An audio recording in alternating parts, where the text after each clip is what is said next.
خود ہی ہے باعث تکلیف ہم اپنے لیے، نہ ہم ہوتے نہ دل ہوتا، نہ دل آزاریاں ہوتی۔ سوچ اچھی ہونی چاہیے، کیونکہ نظر کا علاج تو ممکن ہے لیکن نظریے کا نہیں۔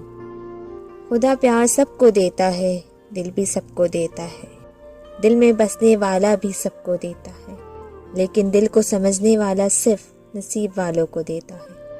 درخت سے گرنے والا کوئی پتا ایسا نہیں جس کا اسے علم نہ ہو، تو پھر وہ آنسو جو تمہاری آنکھ سے ٹپکا، وہ درد جس نے تمہارے دل کو بیکل کر دیا، کیا اس 70 ماؤں سے بڑھ کر محبت کرنے والے کو اس کی خبر نہیں؟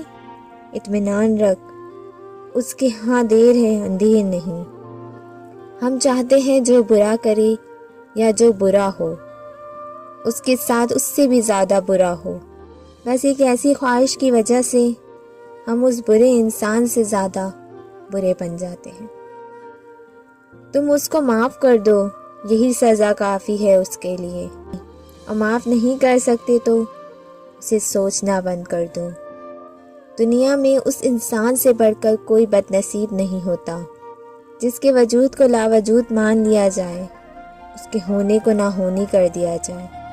دنیا میں کوئی نہ کوئی ایسا ضرور ہوتا ہے جس کی کوئی بات آپ کو بری نہیں لگتی، جس پر کبھی آپ کو غصہ نہیں آتا، جس سے کبھی آپ ناراض نہیں ہوتے، ناراض ہونا چاہیں تو بھی نہیں ہو سکتے۔ اگر کچھ الگ کرنا ہے تو بھیڑ سے ہٹ کر چلو، بھیڑ ہمت تو دیتی ہے پر شناخت چھین لیتی ہے۔ لوگ جب پوچھتے ہیں کہ آپ کیا کام کرتے ہیں، اصل میں وہ حساب لگاتے ہیں کہ آپ کو کتنی عزت دینی ہے۔ ہم جو کرتے ہیں کبھی ہمیں غلط نہیں لگتا، ہمیں صرف وہ غلط لگتا ہے جو دوسرے کرتے ہیں۔ زندگی میں کچھ پل ایسے آتے ہیں جنہیں ہم چاہ کر بھی اپنی عادات سے مٹا نہیں سکتے۔ مجھے اختلاف ہے ان لوگوں سے جو کہتے ہیں کہ وقت ہر زخم کو بھر دیتا ہے۔ کیا ہوتی ہے تکلیف، کیا ہوتی ہے اذیت، کیا ہوتا ہے ٹوٹنا، وقت سمجھا دے گا تمہیں۔